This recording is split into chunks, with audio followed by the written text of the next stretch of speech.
నమస్తే, welcome to Andhraprabha. మనం ఈరోజు రియల్టర్ ఆక్సిజన్ అనే సంస్థ స్థాపించి గత 35 సంవత్సరాలుగా ఎన్నో కుటుంబాలకు సేవలు అందిస్తూ వస్తున్న నంది రామేశ్వరరావు గారిని కలుస్తున్నాం. రామేశ్వరరావు గారు నమస్తే అండి. నమస్తే అమ్మ.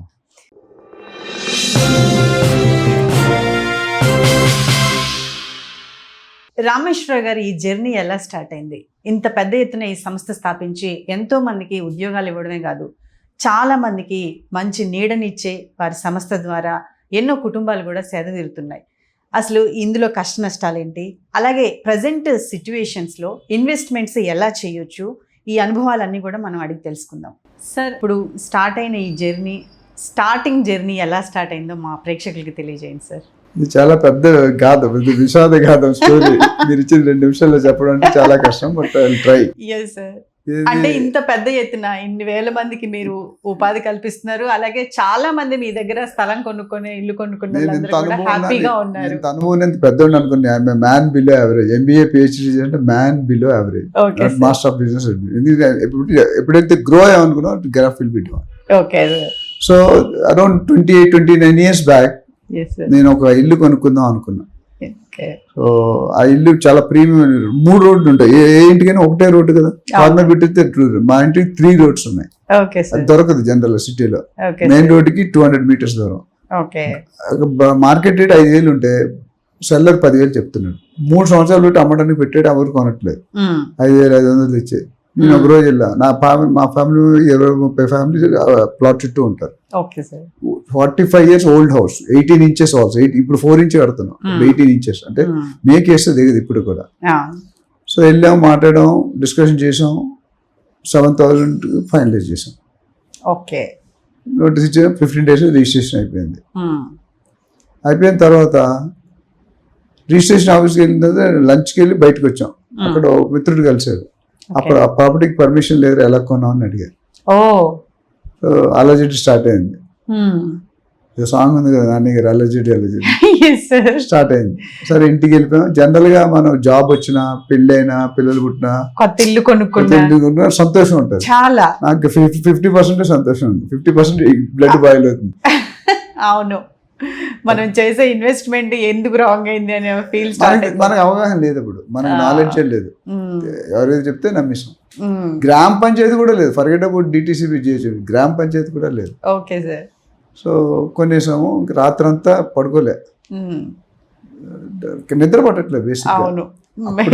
అప్పుడు 1,00,000 10 లక్షలతో సమానం. అవును సార్. సో నెక్స్ట్ డే తగ్గగానే నేను రాత్రి ఆలోచించే, చదువుకున్న నన్నే మోసం చేశారు, చదువు లేని వాళ్ళు ఎంతమంది మోసపోతున్నారు, ఇంకేందని చెప్పి ఇది ఎవరికి జరగకూడదు, దీని మీద ఎక్సర్సైజ్ చేద్దామని చేశాను. ఒక 2-3 HR కంపెనీస్కి అప్లై చేశాను. నా అదృష్టం 48 hours అంటే 2 days కాల్ వచ్చింది. 100 acres ప్రాజెక్ట్ అది వైజాగ్లో. Okay sir. సో బెంగళూరులో హెడ్ ఆఫీసు, హైదరాబాద్లో రీజనల్ ఆఫీసు, సైట్ నుంచి విశాఖపట్నం. ఓకే. సో సెలెక్ట్ అయ్యాం, 1 day ఇంటర్వ్యూస్ అయినాయి, సెలెక్ట్ అయిపోయాం. ఏ ఇయర్లో సార్? ఇయర్ కరెక్ట్ అదే 25-26 years బ్యాక్. ఓకే. సో చేసిన తర్వాత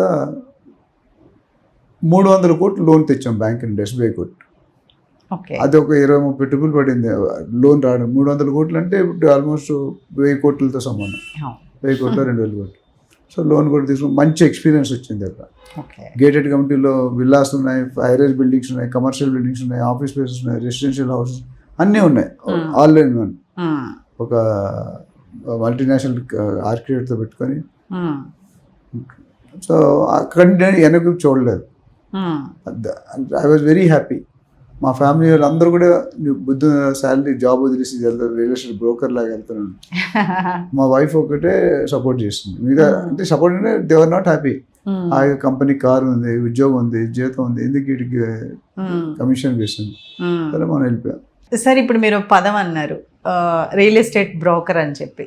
ఏజెంట్స్, బ్రోకర్స్ ఎంతవరకు మనం నమ్మొచ్చు అంటారు? అంటే ఒక ప్రాపర్టీ కొనే ముందు వీరి ప్రమేయం ఎక్కువగా ఉంటుంది. ముందు మనం ఆ ప్రాపర్టీని ఆ రియల్ ఎస్టేట్ ఓనర్ కంటే ముందు ఏ బ్రోకర్స్, ఏజెంట్స్ మనల్ని కలుస్తూ ఉంటారు, దానికి సంబంధించి మాట్లాడుతూ ఉంటారు. వీళ్ళు చేసే వర్క్ ఏంటి? మెనీ వేస్లో పిలుస్తారు. Agent, consultant, realtor, advisor, broker. Okay అమెరికాలో కొద్ది తేడా ఉంటుంది, ఇక్కడ అన్ని ఒకటే. Okay sir. అంటే మరి బ్రోకర్ అంటే డిగ్రేడెడ్ టర్మ్, వేరే మీనింగ్స్ మధ్యవర్తి. అవును. ఇప్పుడు బ్రోకర్, అమెరికాలో బ్రోకర్ అంటే చాలా గార్లెండెడ్ జాబ్, దండేసి నమస్తే పెడతారు. ఎందుకంటే అక్కడ 100 కోట్ల ట్రాన్సాక్షన్ అయినా బయ్యరు సెల్లరు కలుసుకోరు. ఎస్క్రో అకౌంట్ బ్రోకర్ అకౌంట్ లో వేస్తారు, ఎస్క్రో అకౌంట్. ఆ 100 కోట్లు డీల్ అయిపోయి పేపర్లు మారిపోతాయి. మన లోకల్లో ఏజెంట్ 3 లక్షలు ఇస్తే 3 నెలలు కనిపించాడు. అంటే ట్రస్ట్ ఫ్యాక్టర్ ఇప్పుడు ఎస్టాబ్లిష్ అవుతుంది. ఇప్పుడు రియల్ ఎస్టేట్ అనేది ఒకప్పుడు బాలకృష్ణ గారి సినిమాలో చూస్తే 10 సినిమాలు బట్టలు ఎగిరి టక్ టక్ కత్తిలు తీసి వస్తారు. చైన్, గోల్డ్ చైన్, కత్తి, కైని, గుట్టుగా, అది సెటిల్మెంట్ కంప్లీట్ చేసిన ప్లేస్ ని దాన్ని రియల్ ఎస్టేట్ అనుకున్నాను. ఇప్పుడు అది మారిపోయింది. 90% ప్రొఫెషనల్ అవుతున్నారు, అవ్వాల్సిన అవసరం ఉంది. సో ఇలా చేసే పని ఏంటంటే మీడియేటింగ్. అంటే మీరు కొనుక్కుంటున్నారు, ఆయన అమ్ముతున్నాడు, మీ ఇద్దరు మంచిగా బంధం ఏర్పరుస్తారు. అంటే ఒక రిలేషన్షిప్ పెట్టి ఇద్దరిని కన్విన్స్ చేస్తారు. దానికి ఆయన కమిషన్ ఛార్జెస్ 1% 2% తీసుకుంటారు. కాదు ఇప్పుడు అది ప్రొఫెషనల్ అయిపోయింది బాగా. మనం కూడా we are moving towards western culture. అమెరికాలో బ్రోకర్ అంటే చాలా ఎక్కువ డబ్బులు వస్తాయి, 6 to 7% వస్తుంది. మనకి 1-2% ఇస్తారు. సో అది చేసే పని ఏంటంటే మీరు మీ హస్బెండ్ ₹1 కోటి ప్లాట్ కొనుక్కోవాలి. ఎక్కడ కొనాలి మీకు ఐడియా లేదు. మీడియాలో మీరు ఎక్స్పర్ట్ ఉంటుంది, రియల్ ఎస్టేట్ జీరో, డాక్టర్ రాదు, కొద్ది బేసిక్ నాలెడ్జ్ ఉంటుంది, బట్ డెప్త్ నాలెడ్జ్ ఉంటుంది కదా. అప్పుడు ఏం చేస్తాం అంటే మీరు అప్రోచ్ అవుతారు మనల్ని. అప్రోచ్ అయినప్పుడు మీ రిక్వైర్మెంట్ అర్థం చేసుకుంటాం. ఇక్కడ ఒక పాయింట్ ఏంటంటే చాలా మంది ఏజెంట్స్ రిక్వైర్మెంట్ అర్థం చేసుకోరు. వీడు మాట్లాడుతూనే ఉంటాడు. కస్టమర్ 80% మాట్లాడాలి, మనం 10-20% మాట్లాడాలి. అది లాజిక్. అలా మీరే మాట్లాడితే వాడు బాగా, ప్రతి కస్టమర్కి ఒక ప్రాబ్లం ఉంటుంది. నాకు లోన్ రావట్లేదు, వాస్తు సెట్ అవ్వట్లేదు, డబ్బులు లేవు, ఏదో రీజన్ ఉంటుంది. సో అలాంటి వాళ్ళకి ఒక ప్రాపర్టీ ఏ లొకేషన్ కావాలో ఆ లొకేషన్ ప్రాపర్టీ ఐడెంటిఫై చేస్తాం, చేసి మీకు సైట్ విజిట్ చేయిస్తాం. సైట్ విజిట్ చేసాక మీకు కొన్ని క్వరీస్ ఉంటాయి, objection hands, customer objection handling అంటారు.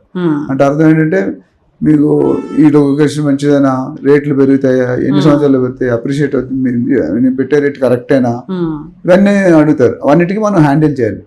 అది ఏజెంట్ పని. ఏజెంట్ కానీ కన్సల్టెంట్ పని చేసి మిమ్మల్ని సాటిస్ఫై చేయాలి, మీకు మీ డౌట్స్ అన్ని. అప్పుడు నెగోషియేషన్ మీటింగ్ అరేంజ్ చేస్తారు బయ్యర్కి సెల్లర్కి. అయితే బిల్డర్ అవ్వచ్చు, ఎవరు ఓనర్ అవ్వచ్చు. చేసినప్పుడు మీరేంచి ₹1 కోటి ఉంటాడు, ఓనర్ నుంచి ₹1,50,00,000 ఉంటాడు. మీరు కోటికేటో 10 లక్షలు ఇటు పెంచుతారు, 50 లక్షలు పెంచలేదు కదా. ఓనర్ కూడా తగ్గిన అంటున్నాడు నా ప్రాపర్టీ వాల్యూ అని. కానీ మాకు ఇంటర్నల్ గా మాకు తెలుస్తాయి నీ కన్సర్న్ ఏంటో. ఓనర్ కన్సర్న్, మీ ఎవరు బయ్యర్, ఓనర్ కన్సర్న్ ఏంటి, డబ్బులు కావాలి ఓనర్కి, అలా అబ్బాయి అమెరికా వెళ్తున్నాడు, ఆ మాట మీకు చెప్పడు. అవునా, మీకు ట్రాన్స్ఫర్ అయిపోయింది, జాబ్ మారింది, కొత్త నెక్స్ట్ 1 month ఇల్లు కావాలి, అప్పుడు ఏమవుతుంది? సో అంటే మనం we are here to help as a broker, as agent. మా ఉద్దేశం ఏంటి, మీకు ఒక విషయం ఉంటుంది, ఒక కోరిక, ఇంతలో ఆయనకు ఒక విషయం ఉంటుంది, ఆ విషయం కలుపుతాం. ఎప్పుడు సెల్లర్ ఎక్కడ ఉంటాడు, బయ్యర్ ఎక్కడ ఉంటాడు, మధ్యలో గ్యాప్ ఉంటుంది, ఆ గ్యాప్ ని మేము ఫిల్ చేస్తాం. ఇద్దరిని డీల్ క్లోజ్ చేస్తాం. దట్స్ సో నెగోషియేషన్ అంటారు. నెగోషియేషన్ ఏంటి, మీ కోరిక ఓనర్ కలిపి వచ్చేవాడు. Win win situation for you, buyer and agent, ముగ్గురు విన్ విన్ సిచ్యువేషన్ చేస్తాం, డీల్ అవుతుంది, దాని కమిషన్స్. సో ఆ ఏజెంట్ అనేవాడు చాలా ఇంపార్టెంట్. ఏజెంట్ లేకపోతే నువ్వెంత నేనెంత, ఈగో. ఇప్పుడు డైరెక్ట్ కొనే మొగ్గులో వెళ్ళమ్మా అన్నాను అనుకో, ఫీల్ అవుతుంది కదా. బ్రోకర్ ఉంటే బ్రోకర్ అంటాడు, ఎలాంటి బయ్యర్ తెచ్చావు నువ్వు, కాబట్టి దమ్ము లేదు, సత్తా లేదు, ఏం కొంటది. అలాగే కొంత బయ్యర్స్ కూడా ఏం చేస్తారు, ₹1,50,00,000 ₹80,00,000 అడుగుతారు. మా దగ్గర ఒకటి ఉంటుంది, ఓనర్ దగ్గర మార్చేస్తారు.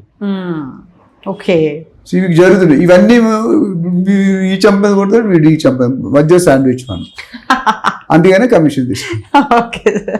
సో ఇంకోటి నేనేం చెప్తాను ఏజెంట్ విషయంలో, commission should be by product. Commission వస్తుందని బయ్యర్స్ సెల్లర్స్ ఇరికించకూడదు, వాళ్ళకి న్యాయం చేయాలి. 10 సంవత్సరాలు మనం గుర్తు పెట్టుకోవాలి. కానీ కొంతమంది వెరీ ఫ్యూ. ఇప్పుడు తగ్గింది. కమిషన్ వస్తుంది కదా, ఏదో పడేసి డబ్బులు. ఫర్ ఎగ్జాంపుల్ ఇల్లు ఉంది, ఇంటి పైన హై టెన్షన్ వైర్ ఉంది, హెచ్సి వైర్ తెలుసు కదా, అవును సార్, ఉండకూడదు అంటారు, వేవ్స్ వస్తాయని. ఓకే. లేదా బ్యాక్ సైడ్ నాలా ఉంది, ఫుల్ గా స్మెల్ వస్తుంది, గోడ కట్టి కవర్ చేస్తారు. గ్రేవీ యార్డ్ ఉంది, ముందు నుండి ఇప్పుడు పెళ్లి చూపుడు ముందు నుండి చూసి పెళ్లి చేసుకుంటారు, బ్యాక్గ్రౌండ్ చెక్ చేసి డీటెయిల్ తెలుస్తాయి. అలా చెప్తే ఇటు కొనేస్తాడు, తెలిసిన తర్వాత జీవితాంతం నేను తిడతాడు, వస్తుంది నీ ఫ్యామిలీకో నీకో తగ్గుతుంది. నేను అన్నది ఏంటంటే మీరు కమిషన్ తీసుకోండి, వద్దంటలేదు, బట్ కమిషన్ కోసమే డీల్ చేయకండి. కొంతమంది బయలు కూడా సర్వీస్ తీసుకుని కమిషన్ ఇయ్యరు, సెల్లర్స్ కొంత ఉంటారు రకరకాలు. వాళ్ళందరినీ స్టడీ చేసి ఏది మీకు షూట్ అవుతుంది, ఏది మీకు షూట్ మీకు క్యాలిక్యులేట్ చేసి చెప్తాం. సో అది ఏజెంట్ తాలూకా రోల్. అండ్ ఇప్పుడు లేటెస్ట్ అంటే రేరా లైసెన్స్ ఉండాలి, రేరా గురించి సపరేట్ మాట్లాడదాం. రేరా లైసెన్స్ కూడా ఉండాలి, బ్రోకర్ ఉంటే మంచిది. బ్రోకర్ని ఎలా ఎన్నుకోవాలంటే ఇన్ డెప్త్ నాలెడ్జ్ ఉండాలి. ఓ 10-20 సంవత్సరాలు అనుభవం దగ్గరికి వెళ్ళండి. కొంతమంది కమిషన్ తీసుకొని అంటారు, నమ్మకండి.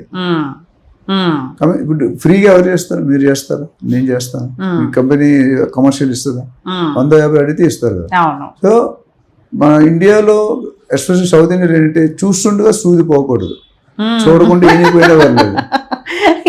సామెత బాగుంది సార్, చూస్తుంటే సూది పోకూడదు, సూది తీనియం, సూది జాగా చూడకుండా ఏమైనా ఏనుగు దూరినా ఏం కాదు, ముందు నుంచి ఈగ దూరకూడదు అంటే.